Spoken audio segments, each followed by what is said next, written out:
নিয়ে কথা কম, ওয়াইফের সাথে আমার ঝগড়া লাগে। তো দুইটা পা ধরি, তুই যদি ছেঁচড়া না হয়ে থাকস। আখির কারণে রাজা এবং তার বর্তমান স্ত্রী মৌসুমীর মধ্যে ঝগড়া সৃষ্টি হচ্ছে। হ্যাঁ ভিউয়ার্স, তাই তো এবার কন্ট্রোল করতে না পেরে লাইভে এসে আখিকে যা নয় তাই কথা শুনিয়ে দিল রাজা। তুমি আমার নিয়ে কথা কম, ওয়াইফের সাথে আমার ঝগড়া লাগে।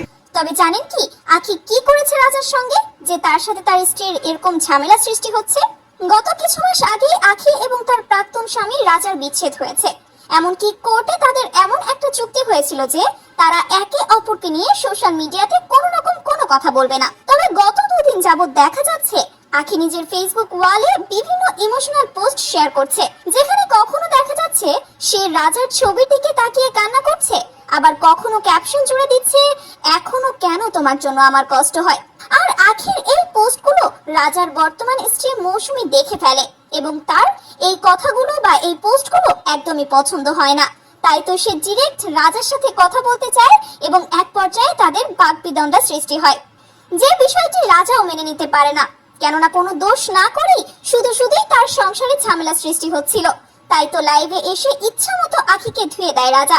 তো দুইটা পা ধরি, তুই যদি ছেঁচড়া না হয়ে থাকস, যদি লজ্জা থাকে নেক্সট টাইম আমার নিয়ে কোনো অনলাইন অফলাইনে কোনো কথা হবে না।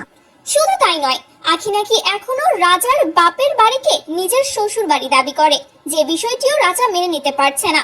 আবার আমার বাড়ির একটা শ্বশুর বাড়ি, মানে এটা কেমন কথা ভাই? থু, ঘৃণা করে না?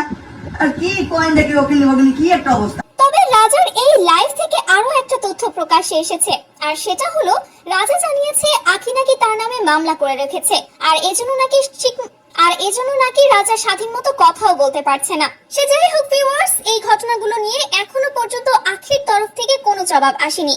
তো এখন দেখার বিষয় আখি এই বিষয়গুলো নিয়ে কোনো রিপ্লাই করে কিনা। তো ততক্ষণ পর্যন্ত আমাদের সঙ্গে থাকার অনুরোধ রইল।